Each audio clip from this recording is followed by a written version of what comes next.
Everyone, it is Wednesday, the 9th of March, Yes, it is. 2022. Good morning to the FYI family. Good morning Yes. to Beatrice. Good morning to Beatrice. Gavin. Good morning to Kevin. Siobhan. All of you that have been Siobhan. here waiting. Shared is having a splendid morning. He's been singing all morning. I hope everyone else is out Yes, there all bubbly and all hyped up Yes, and good to have you guys. singing and dancing. Good to have you guys.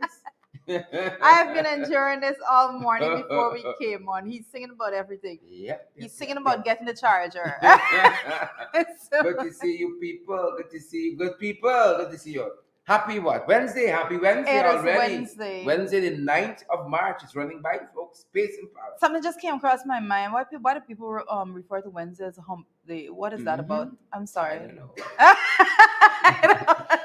don't know. Don't know.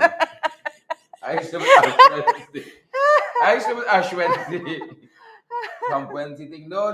Good morning, folks. Respect the balance. No, it's literally Respect the a thing. balance. Persons out there in the comments, Yeah. you know. Hump Wednesday. Just edify me a little bit. It's something. Yeah, I'm married man. What are you talking about? Morning. Good morning, folks. Morning, neighbor. Nibs. How y'all doing? How y'all keeps? That's what they say. How y'all keeps? Keith Dowling, good morning to you.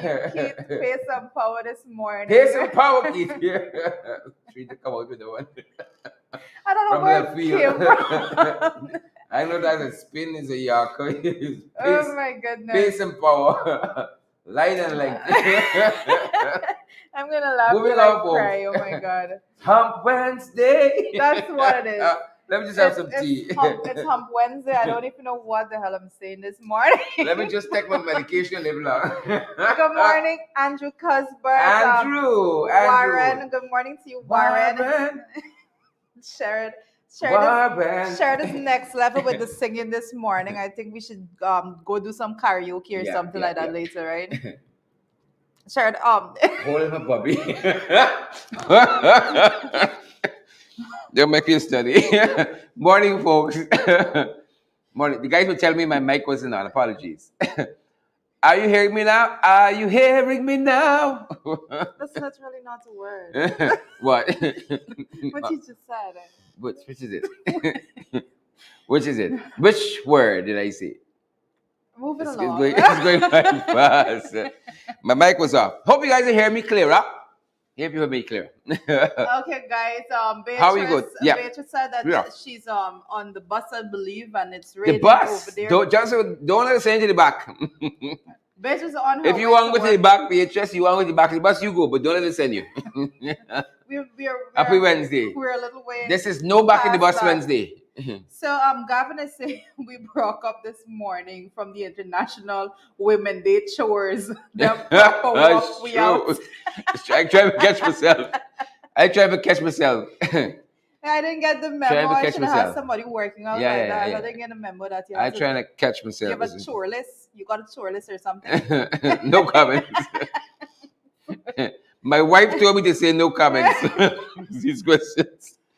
Hi, Margaret, joining us from Victoria Village this morning. Oh, beautiful Victoria on the East Coast. Margaret, good to have you, Margaret. Really good to have you. Sister Tasha. Tasha's joining us this morning Tisha. from France. All the way from France. Yes. Wonderful. Yep. Hubert Musa is also here. Always here. Mr. Musa. What were you going to say about France? I think we changed some currency here too. I think we changed, was it francs? I think we changed it. It's a long time I changed some francs. It's a long time. I can't remember. Long time, Tasha. Long time. You know, prices going up here. We're going to get to that. Prices going up, folks. We're going to come to that.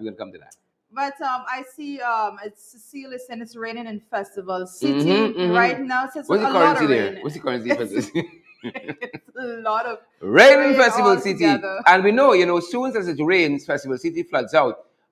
Metropolitan Street used to be called the high splashdown street. It used to be under a lot of water consistently. And so a moss developed. That's my family name. That's my ancestry. That's the line from which I came. You used to call it the high splashdown street. As soon as you walk in there, you fall down. Because of that. The moss on the ground. Represent for the folks in But I think it's better now because under the last administration, I know we did lots of drainage work there to try to correct that problem. Hope hasn't returned. But Festival City is a fantastic area. As a matter of fact, let me tell the people there, I stopped in at the library there in Festival City quite recently, and the librarian says that the children have not turned out back, and they're hoping that they do to use the library. Folks, reading is so important. Reading is tremendously important. It's a free service that's provided there. And they also said that the internet cafe on the I don't think they call it internet cafe. The computers there on the upstairs. I didn't even realize Festival City Library had an upstairs, but there's an upstairs. Is available for use also by the children. They can use it for free, but they only have to pay if they need like printing done and so on. It's relatively cheap to pay for the printing there, but the computer service is free for the children. You probably should give them some. If they have to do homework and so on, I think that's a good place. Some ads as they go forward to just basically show persons out at least where they're located and so forth. Yeah. Where is that? Well, Festival City, I think it's the Festival City. No. It's a library specifically located. Soon as you turn off Aubrey Barker into Festival City, it's like right on the next corner there. Okay. Like the first corner is right on the corner there. And so the folks were telling me that the students haven't come out and they really want to see back the students coming to use the facilities there. I think they have 4 computers available. They said they're expecting a couple more. Okay. And so, I mean, you can send your kids out to do some reading. And I used to be a patron of that library when I was younger and living in South. So I started my library experience at that library there. So I have that kind of bond to it. Yep. FYI. Sure, library opening Festival City. Library. And the adults too. They have adult books too. So you're not What's adult books? Not adult books, adult but books for big people. Y'all can go and be part 2. Yep. Guys out there. Mind you, as we are adult books, folks. This is the segue. Listen to it. Wait for the segue. Share, smash the emoji button. You know, Pornhub said that they're closing down in Russia. They're protesting what's happening. They were, and so people in Russia can't. Look at this war go finish now. Look at this war go finish. Pornhub said that said that they are not going to be available in Russia because they are instituting their own sanctions. Right? So this war going to finish anytime now. So just anytime now. For everyone's but it's not those kind of adult books. I did not know that Pornhub was in Russia or wherever they are. Well, they can. It's a website, folks, can be available everywhere. Because that's to the best so they of said my they're blocking second-hand recollection. The Pornhub is blocking. If you all don't know what it is, you don't need to know. But they're saying in Russia, some of us follow this information. In Russia, they're not going to be available in Russia because of what's happening and because they feel that Russia is wrong. So they want the actors and actresses to travel to the US to conduct their video shooting there. Whatever happens by that medium, they said it's not going to be available to the Russians because, again, everybody's instituting their own sanctions. And if we talk about adult books, what do you mean it's not going to be available? The website. Oh, so Russians can't look at the Pornhub website. Got you. They won't be able to access it. Okay. Yep. So I'm saying on that basis, this is going to be a short war. Okay. This war I'm going to move along. Moving on, folks. Moving on. So, right? I see. Things getting hard in this country, you know. Real hard. Moving on. Good morning to you, Marsha Glasgow. Good morning, Marsha. Something in the tea wrong in this part. Juliet Benjamin, good morning to you, Juliet. Juliet is saying Burger King closed all of their sites in Russia also. So that's a little news to me. I didn't know Burger King to close their sites in Russia, right? But when you see all of what's transpiring, that those are the things that we expect. Pornhub and Burger King closing. Pornhub, no food. This thing getting intense. Intense, folks. This war can be coming to a conclusion very soon. Very soon. That being said, folks, good to have each and every one of you guys here. Lily Paul is here with us. Lily, how are you doing? I didn't think you said nothing in a long time. Who else we got? Marlon King. I don't know why the guys... I getting old, folks. I can admit that. They got the monitor so far. And mankind can be straight in mankind eye. Robert Pops Archer is here too. And Rhonda Spencer Thumb. And all the other suspects. Veronica Primo Rollins is here too. Good to have all of you guys. George Brathwaite or Braithwaite, depending on which school you went to, and your pronunciation. And Chisung and Chisung Henry, that is, and Lincoln King. All the Kings usually show up. And Andrew Cuthbert, Merle, is Merle I saw there? Merle Joseph, good to have each and every one of you. Richard, where are we starting on what's trending today? Where we started? I mean, we done start in Russia. We touched on Festival City Library. What's in the papers this morning? Maybe that's a good place to start. Actually, what I'm going to say this morning, I'm looking at the comments. No, definitely not, right? You know, you want to make people Google things and see what. If you don't know what it is, do not go looking for it, right? Stay on the straight and narrow. So, but we have the morning papers before us right now. Quite a few things. We have the Guyana submits the key memorial in World Court on Venezuela border controversy. And that is something that we're going to be talking about a little bit later. Blackbush polar farmers protest for higher paddy prices. And these are all the things we could be touching on the trend too. Yeah. And it said GPL says steep rise in fuel prices impacting operations. And I was looking at the comment section, and a lot of persons are commenting GPL because persons are very much keen on how this is going to affect their pockets. You know, this is the dollars and cents of everything that is going on. You know, when we started speaking about uncovering the whole Eastern Russia, I know some persons like, yeah, well, that's going on in Russia, but we're way over here. You know, actually, when I participated in the protest outside the Russian embassy, I think there's one coming up on Saturday as well. So stay tuned for that. FYI. Person said, drink your water, mind your own business. Well, how to looking out for you? Yeah, and how to looking out for we? We keep saying, right? We keep saying that the world is so integrated, and this the whole concept of globalization means that whatever affect one country, especially a country like with the magnitude of Russia, it is going to impact the entire world. Yeah, and more so too. Look how it comes closer, because if the US as it has done, and we can talk about it in a second, stops taking oil from Russia, then perhaps the next oil-producing friendly country might be very appeasing to the Americans. Look at us, right? So, already look how we can drink the water, mind your own business now. Yeah. So, folks, when you see persons out there lending their voices, and you know that you don't have to be. I think the few persons that you see stand up and stand out for these and lend their voices to these issues, persons eventually see it down the line, the reason and the cause for that. So we continue to encourage persons to continue to lend your voices. And you know what, Judy said a beautiful thing there, which is a maxim in leadership, especially if you guys follow John Maxwell. He says that the leader sees further than the other person sees. And that's important. That's important, to see the thing, to see the trend, to see what's coming, to say, hey, breaks up, or let's go. Correct. Right? And so this is how we're connected. Judy made a fantastic point. This is how the world system is connected.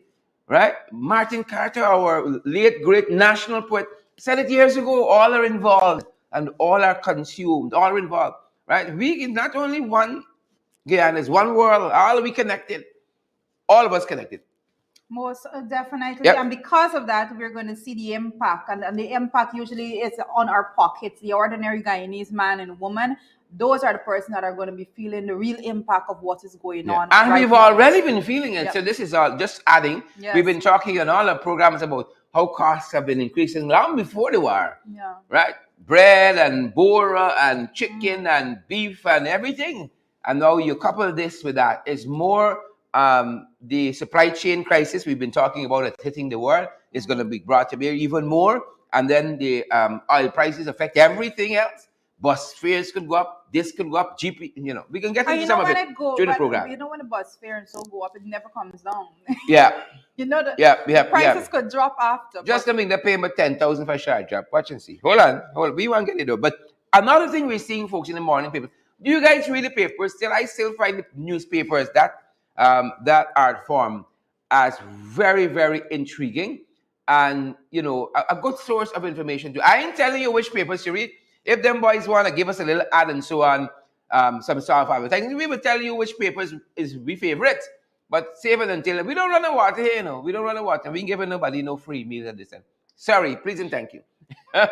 Please and thank you. But folks, for those of you who still read the newspapers as your source of information, one of the newspapers this morning, and this one I can tell you where we got this one from. Sabbath News editorial is about national service.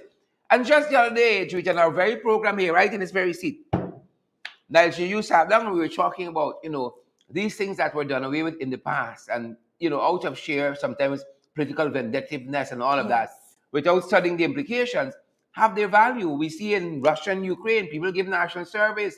They have to give time to the army, and they don't fall in it. As a matter of fact, the editorial pointed out, I think it is rather in Switzerland, that they had national service, and they thought about doing away with it, and they had a national referendum on the issue, and over 73% of people voted to keep the national service. Sense. It makes sense. Especially for Guyana. Yeah. No, especially for Perfect Guyana. Sense. With our population. So one of the things that Starbuck News editorial talked about, the header for the editorial's national service, it said that the continued absence of a platform whereby the younger generation is given an opportunity to simultaneously upgrade their skills and make a meaningful contribution to the development of our country can only be deemed as a major national loss. Yeah. Yep.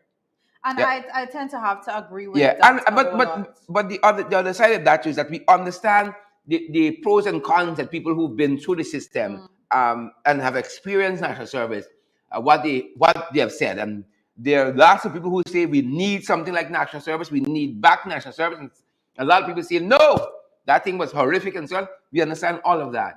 But if we were to look at the best practices in the system, it augurs well for us to have something like that. But even for the persons, I mean that we have to look, and I always say when we're looking at these matters that this is something for our national strength, basically. And when we're looking at those specific issues, we have to be able to tweak and change, tailor as it go along the line, and these things are ever changing, even with the use of technology and all of those things.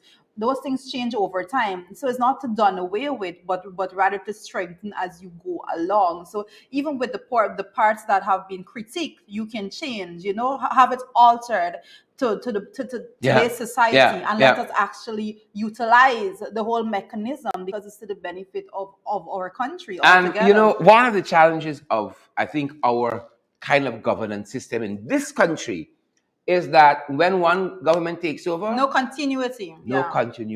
Yeah. That's the problem we have. So you don't like David G name on a bus, you throw away all the buses and buy new buses. It's madness. And we got to change that. That's crazy. It's madness. And on both sides, it's not one side alone. On both sides, we got to rethink that, because we're going to continue to be playing catch-up development. And you know this better than I do. Catch-up development.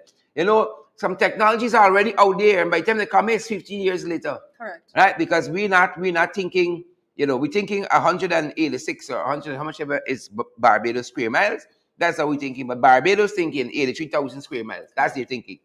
Right? So we have to change that. So that is one of the things we saw this whole discussion, at least in Starbuck News, about national service, but it started here in our program, we dare say, a couple of weeks ago. And in keeping with that, on that same tenor, I saw in Kaiju News this morning, Kaiju News has a story, the head of which is 1 year after, listen to madness now, folks. 1 year after, ranks of the People's Militia still to be paid, right? And I can say something now, and the folks are always tell me in the morning, calm down, and so on and so on and so on. I could articulate, because we've been covering it, the amount of time sugar workers have received money because they protested and got money. They got severance under the last administration, and plus they got severance again, right? But the Ghana's People's Militia over the last year didn't get 1 cent. Why? Right? You want us to go on the why? Right. Yes. Why? Right. You know why, and I know why.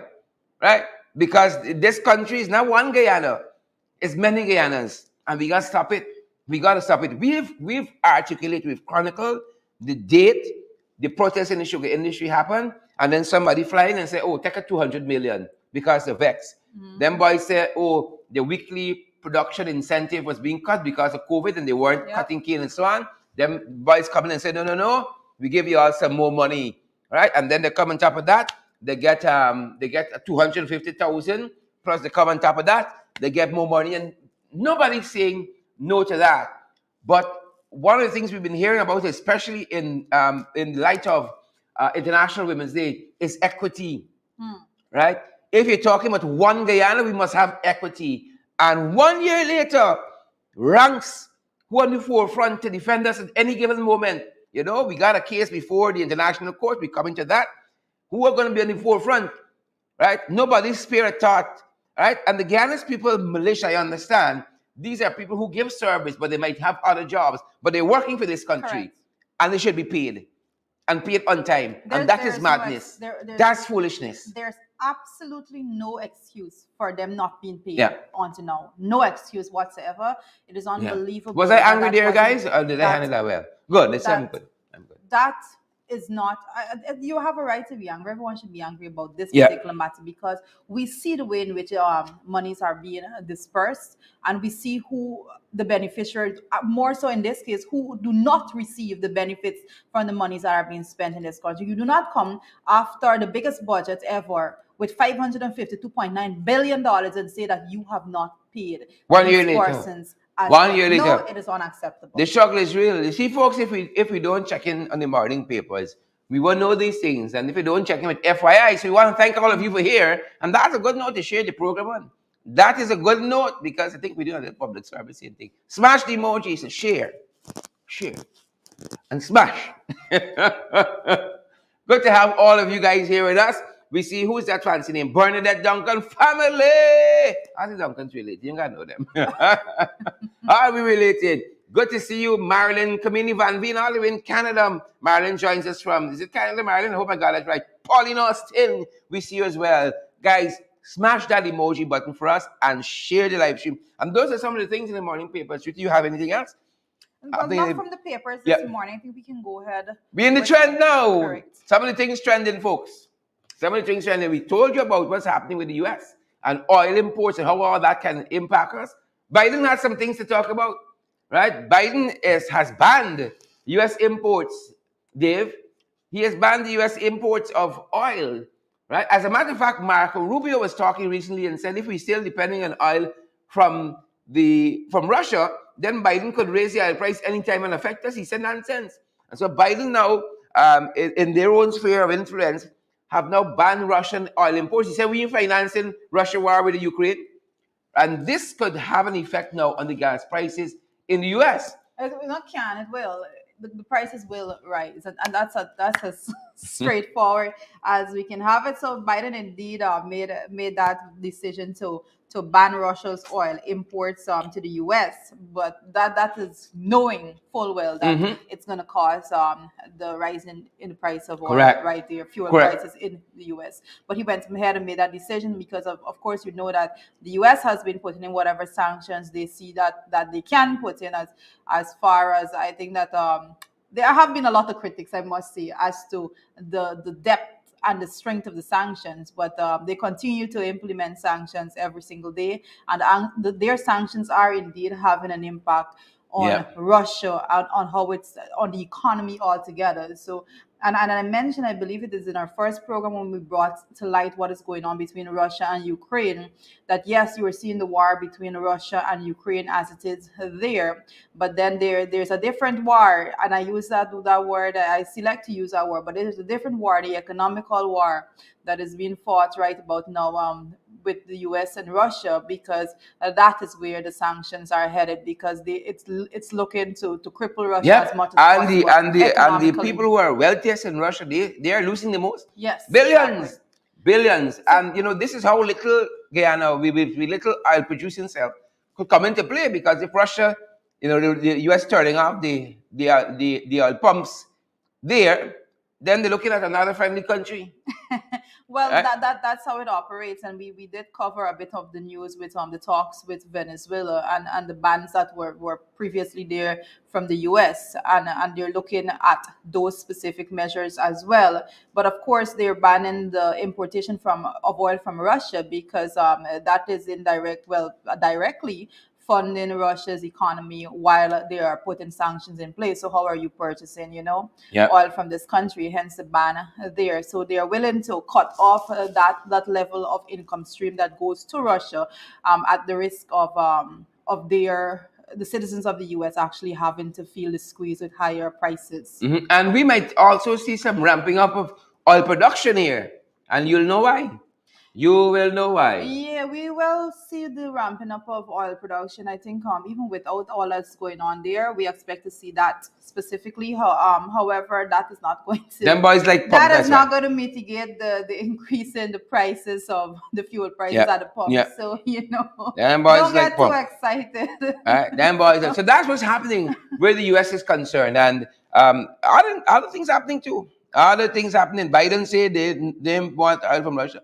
We're following also this very interesting story coming out of India, where this actress, Yeah. um, Bhavana Menon, Menon, is now speaking out about a sexual assault. And this is quite interesting against the silhouette of International Women's Day. Every day we got to go there. We celebrate this very program. Every day we got to go there. Chisung Henry and Pauline Austin, Joel McKen and Simone Williams. Every day we got to go there and march for women. We got to go there and run for women, walk for women, backflip for women's rights. And here is this actress, this celebrated Indian actress, Bhavana Menon, who's speaking out for the first time after 5 years about this sexual assault that she had gone through. She was kidnapped, and we were talking about this in the green room prior to coming on, and about again how women's issues are taken so lightly. This translates what happened to her translates here into a woman walking into a police station and then saying, "Oh, we ain't getting in them story, Yes. or they ain't taking your complaint seriously," basically. And here is what the report said that we picked up on Bhavana Menon. She says, on any given day, local news channels invited panelists to speak for or against her. Many took to victim shaming on social media. They asked why was she traveling at 7 p.m. and questioned her morality. Some abused her, and some said the case was all made up and that she had staged it. This sounds eerily familiar. It says really and truly that this kind of disrespect to women knows no boundaries. And again, she's speaking about this for the first time. She was kidnapped, sexually assaulted, and she knew one of the persons too. Knew one of the persons. Well, when I hear about cases like those, and I say like those because there's so many, there are too many to actually for you to wrap your head around. And basically, what the system does, what society does, and I dare say we see it every single time a victim comes forward in Guyana. And what we see, especially on social media, is a further victimization of the victims of these cases. And persons would go out there and they will find every reason in the book to say why they should have acted differently, and basically to water down the actual impact and the abuse altogether that person went through. And I dare say that that is why a lot of persons don't speak out about their experiences in those matter. And again, even at the level of the court, that is why a lot of those matters don't even reach the court system, because if any of you have ever had the experience of actually witnessing a case pen out in court, and a witness and a victim rather being cross-examined, it is almost as though they are treated as a criminal on that stand when it comes to the questions they're asked, and the beatdown that they get from the attorneys representing the perpetrator.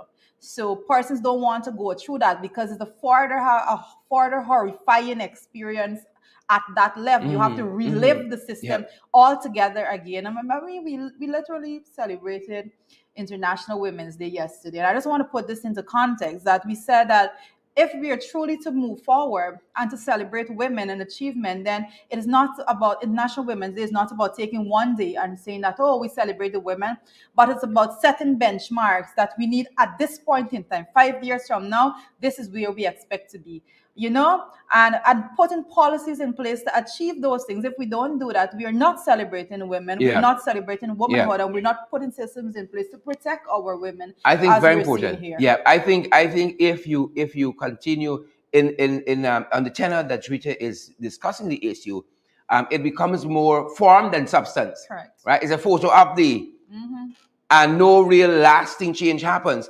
And that's why I know we didn't plan it here when we were looking at this program, but we can pull in the what she said segment because it ties in here. But if we don't have that, the guys are signaling we may not have it. An interesting letter appeared in this morning's Starbuck newspaper by Marie Ann Chamley. Marie Ann Chamley, and she was slamming the government basically for some actions it took recently. I think it was quite interesting, and I wanted the letter is short, and I think I'll do you the justice of reading the entire letter. The header of the letter, which is, if my tablet only loads fast enough. We only took out an excerpt, but I think the whole thing is like a paragraph or two. Is well worth the read. And again, she's saying, harkening back to the very recent situation of Nigel Damlal in Parliament, and she says, again, how hollow this Women's Day, this International Women's Day rings, because important women, powerful women, said nothing in the National Assembly. And let me go through. She says in this letter published in Cyber News, Marie Ann Chomley says the header for it is still feeling reverberations of mockery to womanhood by member of parliament. Still feeling reverberations of mockery to womanhood by member of parliament. And she says, I'm grateful for all of the sincere congratulatory and uplifting messages regarding International Women's Day. However, I have to admit that many of the messages, public commemorating events, rang slightly hollow for me.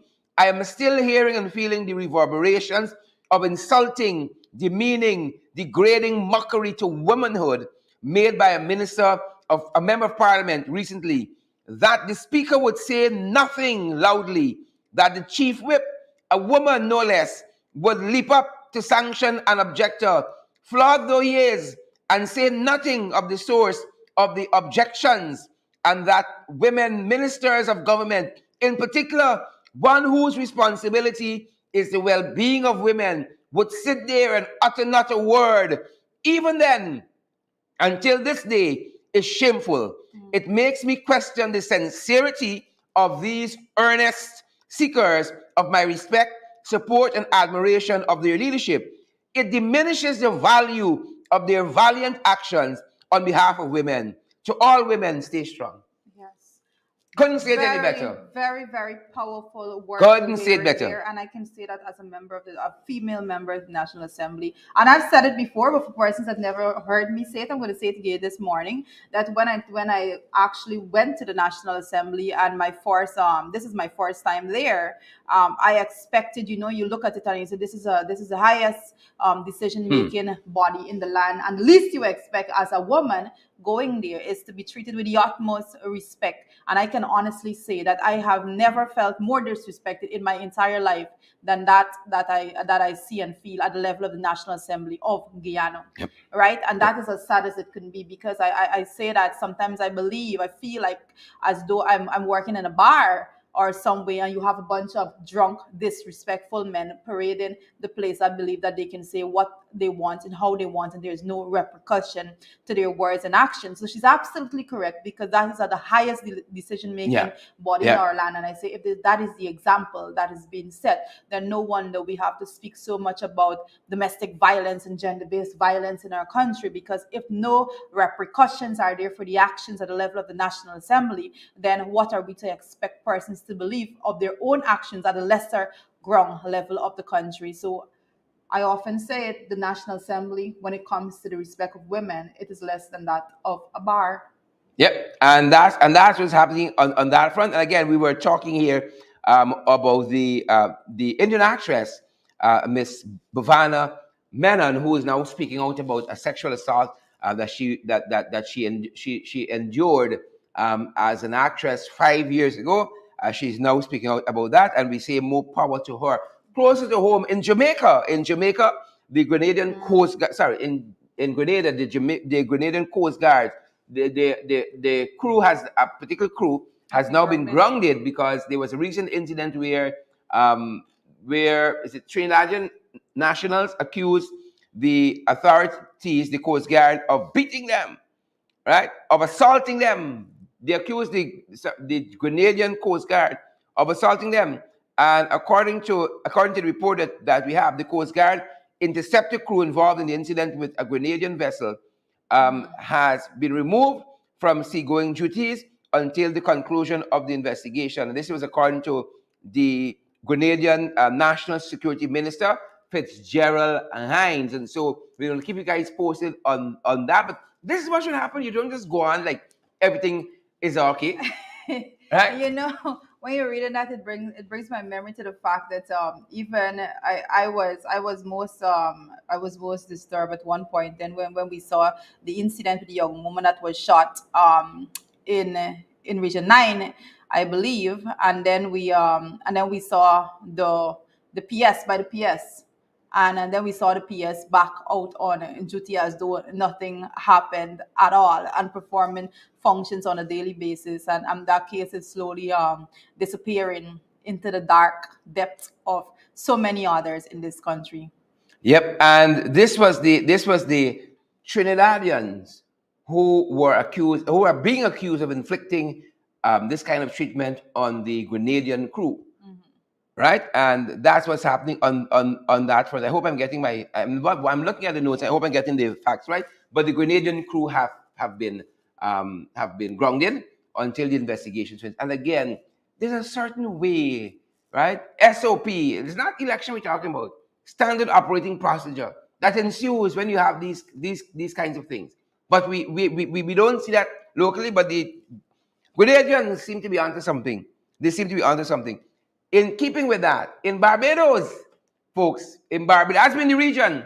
In Barbados, an attorney in Barbados, Lalu Hanuman, is suggesting that the Marriage Act may not prohibit same-sex unions. Right? You know, the world is progressing, lots of progressive ideas out there, and Lalu Hanuman is suggesting that this is the first salvo, the Marriage Act may not prohibit same-sex. And he's saying, even if the local courts in Barbados, this is what Mr. Hanuman is saying, Dave, this is what Mr. Hanuman is saying, that even if the local courts in Barbados do not uphold or strikes down any litigation that's in contention with the Marriage Act in Barbados, same-sex union, that being that if taken further, that the Caribbean Court of Justice could deem that the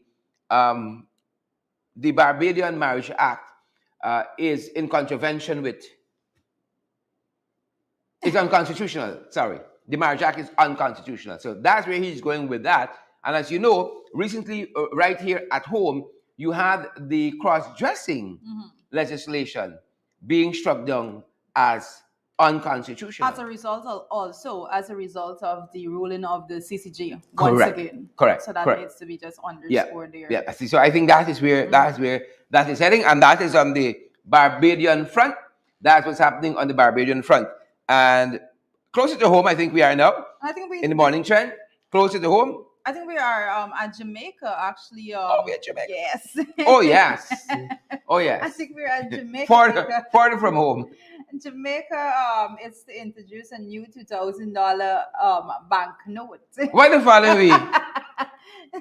Why the Jamaicans following me? Jamaica is out there, and they're saying that they're going to put a new $2,000 bank note. So that has we're taking this bit of information from the Jamaica Gleaner this morning. See, we read the papers. We actually go through all of the all of the Caribbean newspapers before we come on the show in the morning.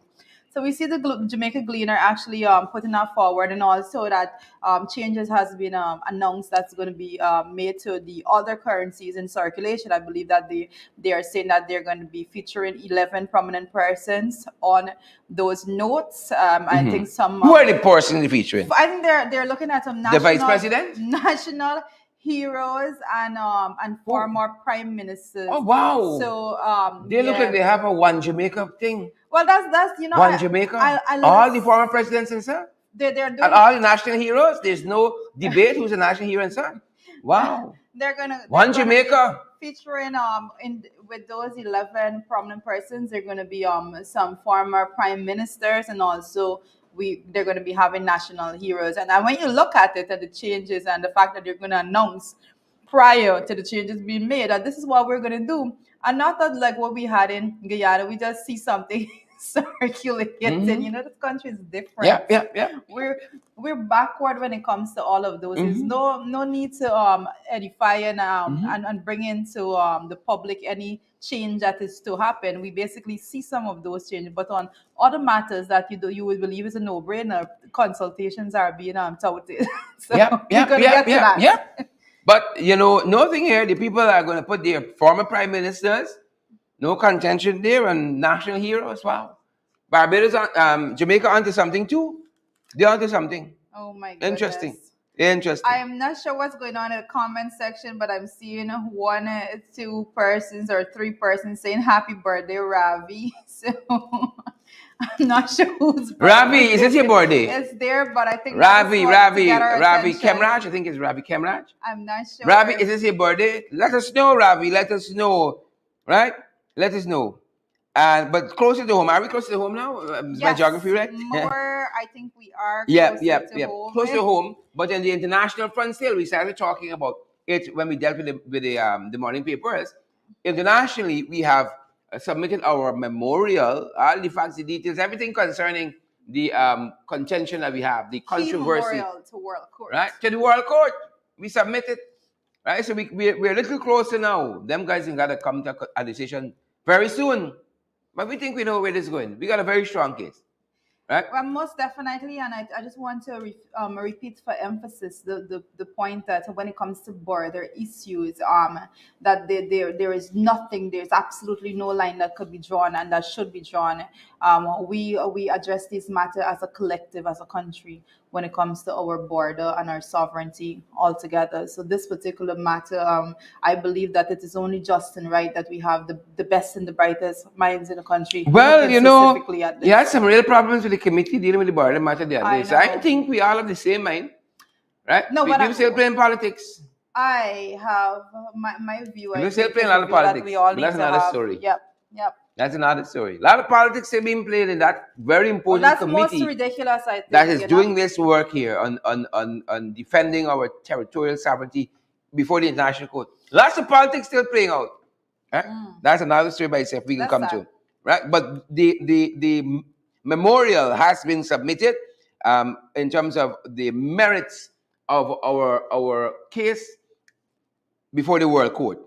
So that's being done. And in other news on the local front, you know, these fishermen who went missing, and a lot of suspicion is happening here. I think one person made it back to shore miraculously. One person, they are about to halt the search. Well, based on the news that we're picking up out of the local news, is that there are plans to halt the search, and basically that would be no closure to the family altogether, because one person making it back, I don't think the details of has been very clear as to what happened as yet in the public. The details that are circulating in the public is not very clear as to what happened. I think there was some contention also as to the length of time the report was made after the incident happened, and so on and so forth. But it's very sad news, I think, for the family altogether, that is looking for a closure on this matter. And now this news emanating that they may stop the search, well, the recovery search. Yep. And you know, this administration got problems with boats and fire. The two things that don't go well with them: boats and fire. Well, if we were to take an example exactly from that, they're never going to find anything. No engine and so on. We're still looking. So they're about to abandon this. I have my own conspiracy theory about that. And as we run boats, you know, we talk about the road. Like we got to talk about the people who drive on water. You know, quote unquote, who drive on water. Because we were talking about how people are using. They are boats, right? Yeah, same thing. Captain. People who drive on water. You know, people drive on the road is water now. We've been talking about using the roads with care. Yeah. But we got to say using even the rivers with care. Because there was a collision quite recently in the Essequibo. Yes. We saw that, and definitely, as we go into this bit of news, I encourage persons to continue to share the live stream this morning, and make sure that you tell a friend to join, and make sure that you send this link not only via Facebook, but we have all the other channels, social media channels as well. Yeah, share with a friend, share to one of the groups you guys are in.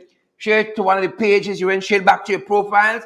Let folks get valid and credible information. And folks gotta be very, very careful out there. What's happening? They say they were off Wickenham, I think it was. Well, when it comes to boat, just the same way in which you have regulations and guidelines when it comes to using the roadways. When it comes to the river use, there are a lot of guidelines as to the use of that also. And Trinidad has a big river. I mean, like how? No. It's not as simple. There's some turns around a lot of islands. This when we talk about these areas. But what I can say, so there's no regulation how two boats coming in opposite direction there words takes like a turn. port and starboard, and that the use of the green and red light on different sides of the boat to make sure that from a distance you can know if the boat is coming or going based on the side that specific light is on and all of that. So there's a lot of guidelines regarding how the river is used altogether. But I don't know. So people buying the boat license or the unlicensed? Well, the licensing process actually it's similar to that of the driving the road driving license. But what I can say is that you have to study also for a test. And mind you, when you are taking a test for traversing a specific road by a river, you have to know like every bit of detail about that river. Is one of the most difficult license some persons could take, especially persons that go up into the Cuyuni Mazaruni area and so forth, and they need license for those areas. So it's not as straightforward as the driving license for the road users. Yeah. Right. So there's a lot that comes state, but I don't know, and I'm hoping that they aren't corruption there. I say that with a pinch of salt because of what you're used to. Yeah. Moving on though, this one can get your attention. Gas price. Well, I think the Salt gas price gone up by them. it's all different, because Salt gas price gone up by them. Not by a little bit too. Saul's the hike, I think it was from there we have it. Saul's surface station in Guyana today increased their prices to $246 per liter from $209. Wow. So again, we go back to when you were saying a person say, drink your water, mind your business, as to what is the issue that is going on right about now between Russia and Ukraine. Well, there you have it. I don't think you're going to be drinking any water and minding your own business at this point when you see that we are going to be feeling the impact of all that is going on, because that is globalization. Yep. That war affecting us still. Imagine that. Yeah. We paying for it.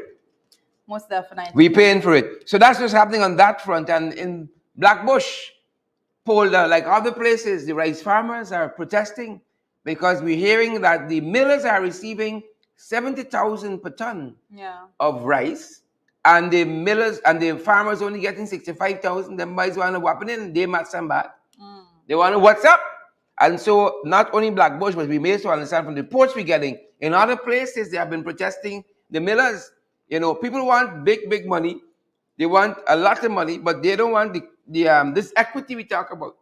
So the millers, rather the farmers, are protesting in their numbers, and they say they're backing down.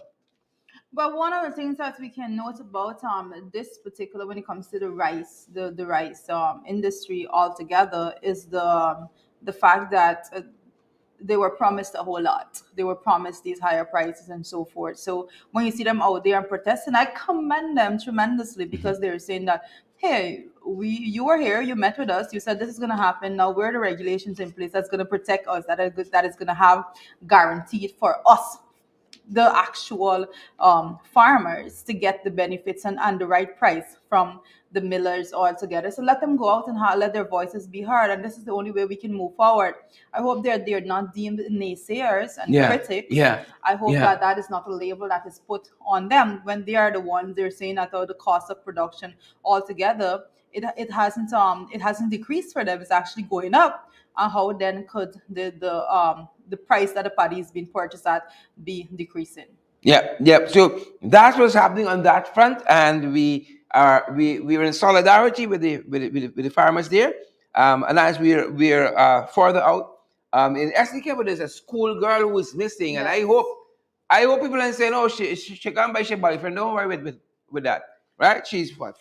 She's 15.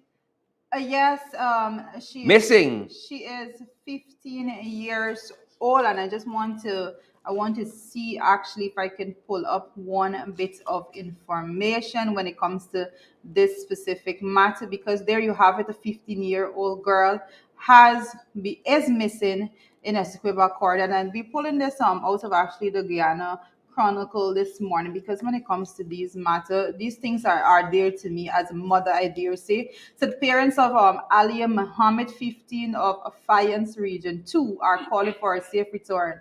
Right, so the teen went missing, has been missing for the past 4 days, and it said Muhammad of Afayance Village left home to attend school lessons. She's a student of the Al what is it? Al Medina Islamic School at Cotton Yeah. Field there in Folks, Region 2.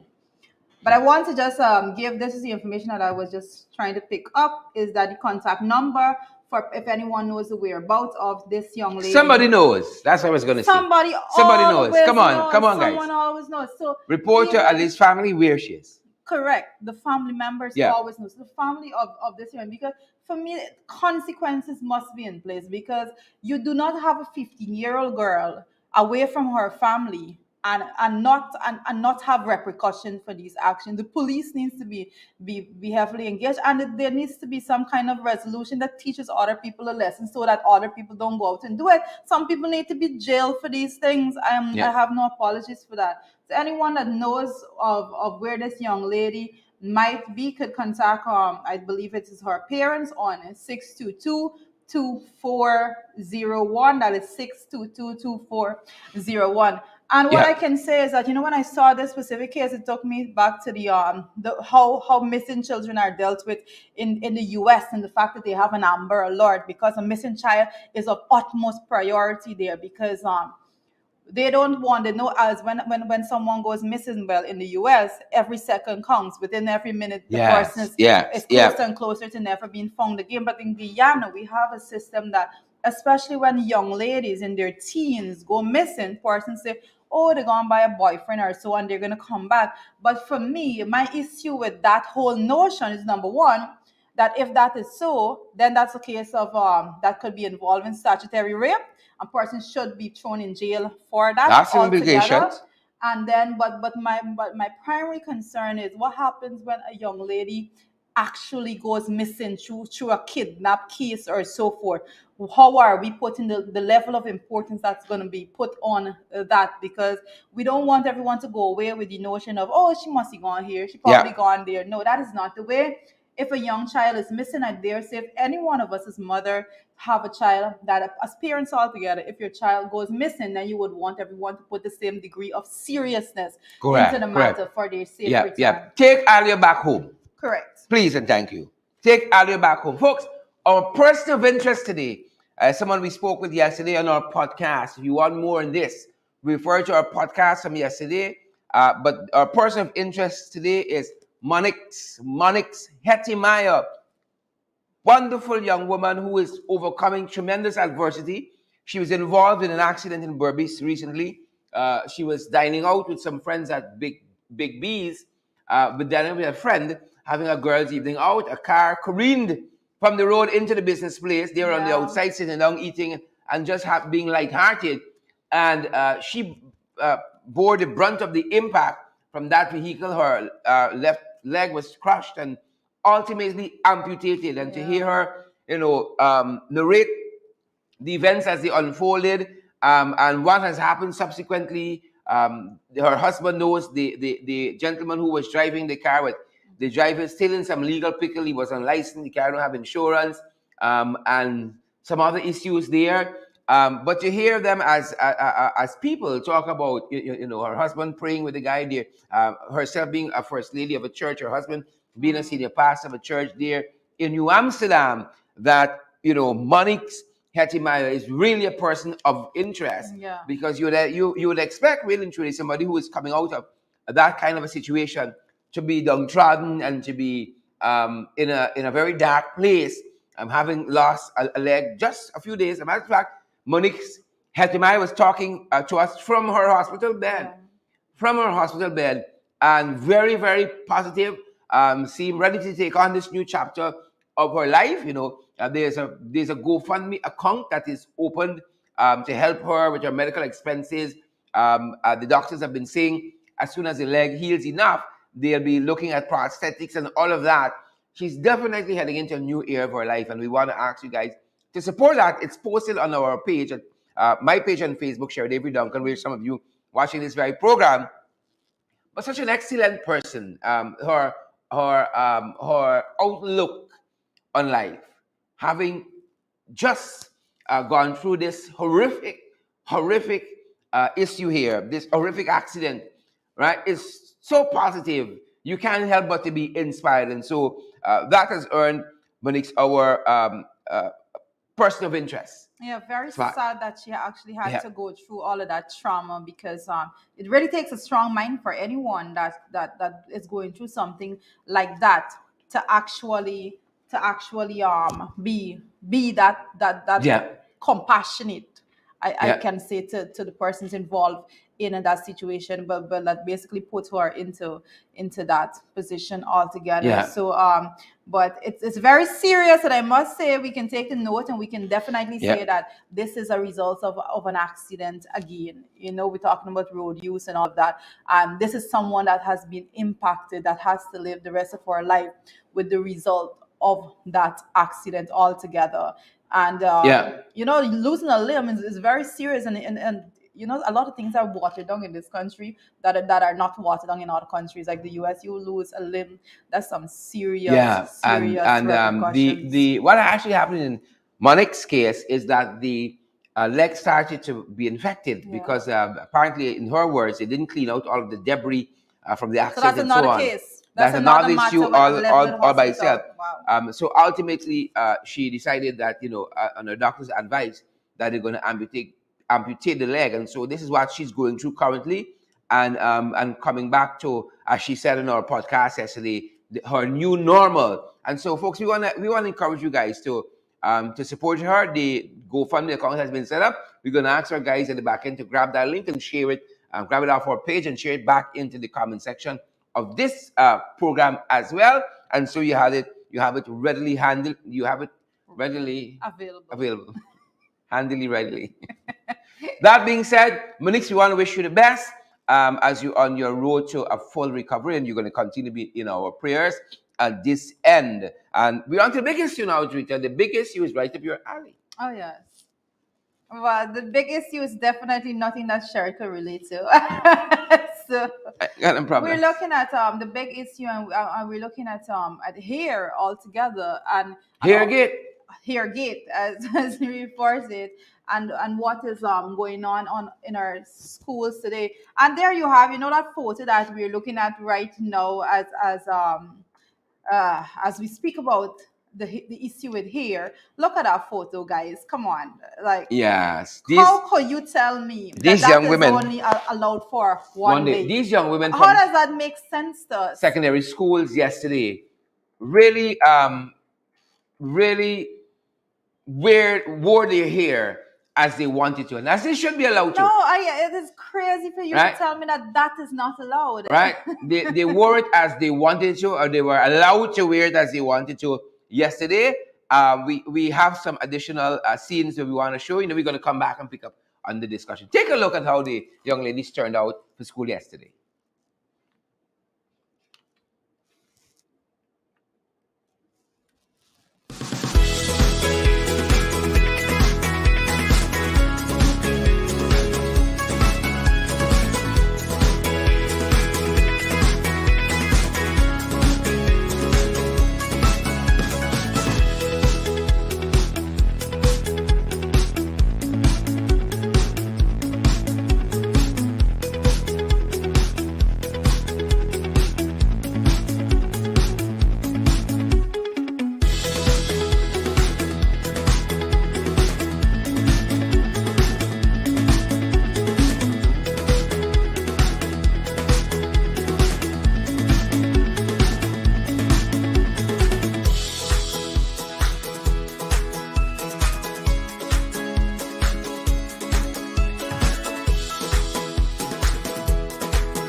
Welcome back. And what a lovely montage of images from yesterday. Young women in the school system wearing their hair as they should be allowed to any day. I mean, the fact, like weed, for instance, we have to legislate and we got to have regulations as to how people wear their hair. Something as natural as your hair, right? And as personal as your hair. Be in a bad place. When I looked at the photos, all the photos that I saw online, and what I can say is that if that is any indication as to how young women will be here and their hair without restrictions, then what is the issue with immediately removing the restrictions? But I see, and I have an issue. I don't know. I probably this is probably a contentious matter, but I don't know. I don't see the need for it to be contentious, but I have an issue with a matter that seems like a no-brainer as this one. That persons see the need to actually do consultations on this particular matter, because and I dare say I made a point, and I like to make the point. I've done it several times, even at the level of this program, that we tend to see issues, major issues, having minor attention, and minor issues getting major attention. And I like to, and I often say that we tend to major in the minor, and that is something that I don't see. I don't see the sense to it altogether. So we can go ahead and we can have major decisions that impact the country moving forward when it comes to how we deal with major fundings and spendings of this country altogether, and borrowings and all of those things, and without any consultation. But we see the need to say that young women, you are free in 2022 to wear your hair and be liberated in that sense. We need consultation. And then in the same breath, we're saying Happy International Women's Day. More power to you. Yeah. Go break down those barriers. Yeah. Wow. Yeah. So interesting. I believe that I believe that we are being ridiculous.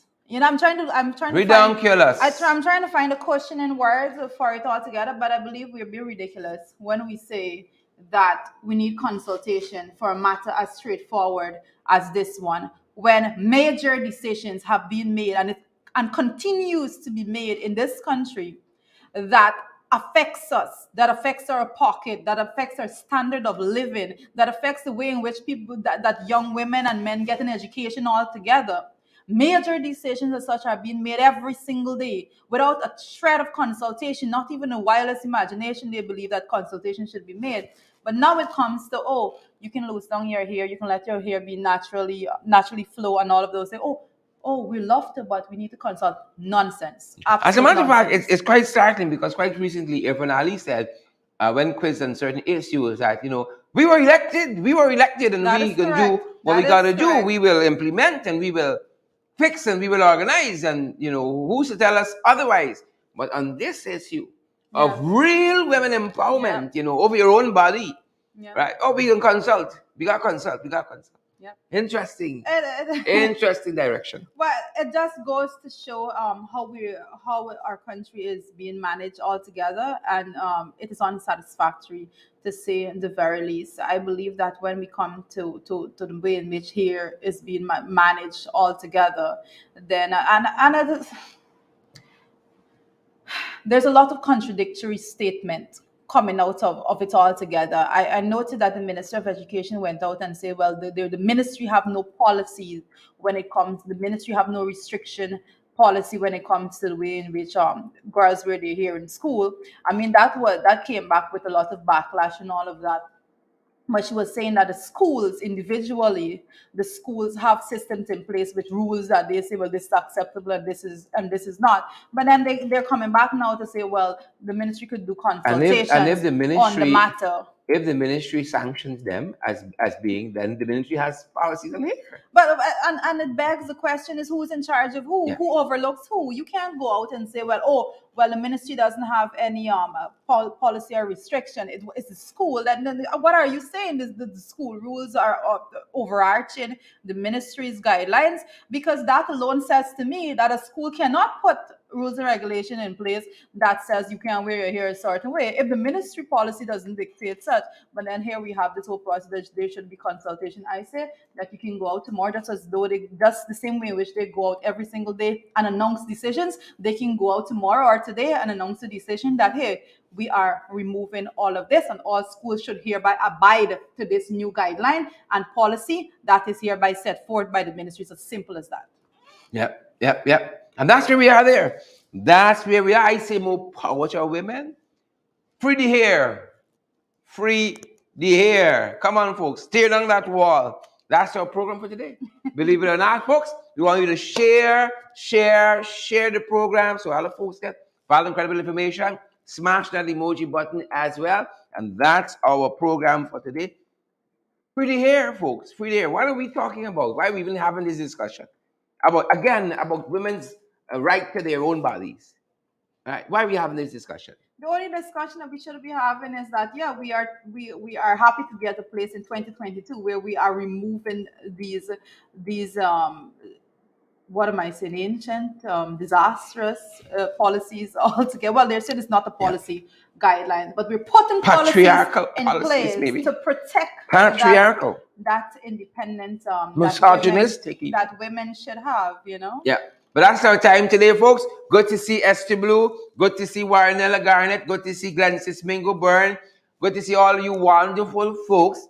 Ensure you share the live stream. Smash for us, guys. Good to have all of you here. That's our time today. Stay safe. We're going to see you guys back at 12 for our podcast, Below the Belt. And who knows who we're having today. We had over the weekend, we had the mother of the staff student at Golden Grove. We had, who else we had? We had Miss Hetty yesterday, Mrs. Hetty rather, yesterday, Monex Hetty, and we had somebody else over the weekend we spoke to, who I thought was very, very fascinating. But all of those programs are still on our YouTube channel. They're on our Facebook page. You can go back and you can have a look. See you guys Below the Belt at 12. We're in the ring at 8. We're right back here in the morning at 8 as well for another program. Have a safe day. Guys, thank you so much for joining us, and make sure that you, like Sherry said, continue to share for a person that didn't get the opportunity to look at the program as yet. And also join us tomorrow morning back at 8 a.m. as we bring you real, credible news on what is going on around the world that is affecting us here in Guyana and what is going on in Guyana. So have a great day and be sure to be safe on the road as you go out. Bye, guys. And in the rivers. And in the river. On.